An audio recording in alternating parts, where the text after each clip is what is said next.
Well, hey everyone. So I practiced on Instagram of what day it is, meaning that I was on Instagram stories and I almost said happy Wednesday, but it's Thursday. So if you needed that reminder, there you go. It's Thursday, guys. It's Thursday.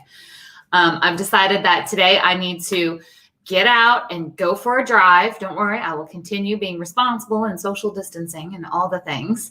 But I just got done chatting with our Master IEP coaches who are wrapping up their mentorship.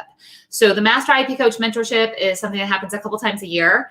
And it's going to be needed now more than ever as we get through this hot mess express that's happening.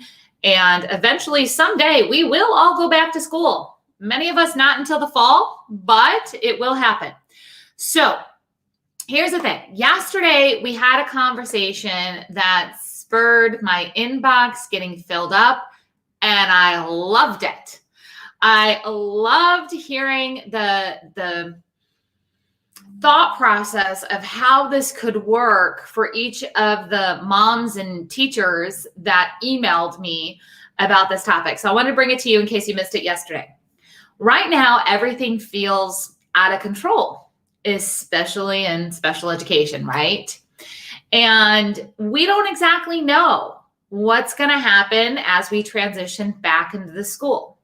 However, it is so important for us to try to get facts versus feelings documented right now when it comes to special education. Here's what I mean by that. Let's use a reading goal as an example.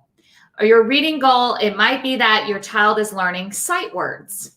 Now you can replace this with anything. It could be math facts, it could be money skills, it could be speech, it could be social skills, it could be a lot of different things, okay? But the goal was for your child to learn new sight words. And when they left school, unexpectedly, in a way like they're not returning, they had 65 sight words. And you're stressed out because you know how hard everybody worked for those sight words. You don't really know how to do them at home right now. Distance learning is not working. There's a lot of things that are happening. And you have two choices right now. Choice number one is, I cannot believe my child's going to regress. We're just going to do the best that we can, and I will deal with it in the fall, and I'm going to make the school pay, or I'm going to bring this regression to them, and I'm going to tell them that we need compensatory services.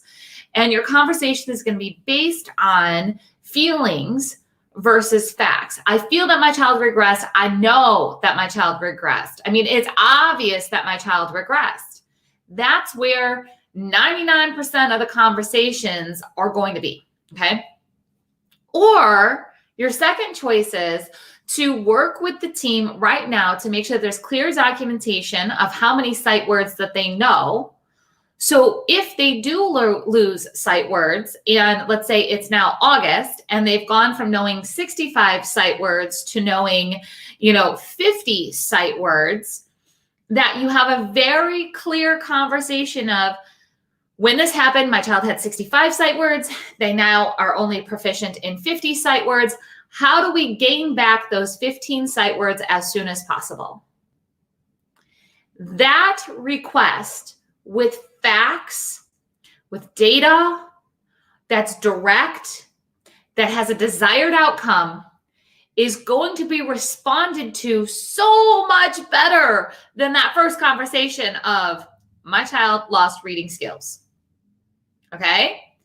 So it is so important. I had somebody that messaged me yesterday. She said, I took this information and I went to the teacher and I said, let's get some baseline data. And the teacher was relieved that the parent wanted to focus on something that she could actually contribute and help achieve.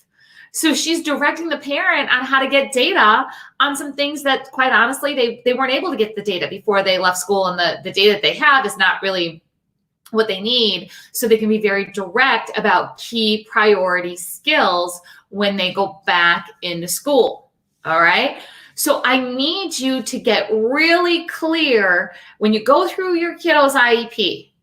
All right. And you look at what those goals are. I need to get really clear what goals are really important Okay. We're all kind of negotiating that in our world right now. What's important, what's not important, right? So I want you to get really clear on what is important. And then I want you to make sure that you have clear, factual data on that. And then I want you to get that documented between you and the team, and then come up with a plan to, at minimum, maintain that level. And this way, if things start to regress, you're going to have a way that you collected data now, that you can collect data also in August, and you're going to have a clear action plan of a desired result. Okay? So much different. You're going to be able to cut through the noise that's going to happen when we get back into school of everybody else who's super upset about everything. And I'm not saying that their feelings are wrong. I'm just saying, what are we going to do about it? And what desired result do you want? So you don't want to be, the parent or the teacher's like, well, I just want my child to get where they were. Well, where were they? I don't know. They were kind of about maybe sort of doing this. There's guesswork then. I want to take out as much guesswork as possible. And that comes with getting baseline data. If you have questions about that, if you're like, yes, I want to do this, and you know what, you could actually see yourself helping other people get this done too, I want to encourage you to come into the Master IEP Coach Mentorship. We're going to have some bonus coaching that's going to start this Sunday and Monday to get through this crisis together. Then the full mentorship doesn't start till June. So you can have time to take a breath. If you're thinking, I can't add something else on my plate, no, well, right now you're thinking I might have some space later. We're going to start in June. But right now, I'm going to be able to give you the strategies to get through this crisis that we're in to make sure that you are positioned in the best place possible to get the most appropriate program implemented when we do go back to school. So that's at masteriepcoach.com. I encourage you to hop on over there, and don't forget to start talking about that baseline data, because I'm telling you, 3-4 months from now, it's going to make a huge difference. All right, guys, I'll talk to you soon.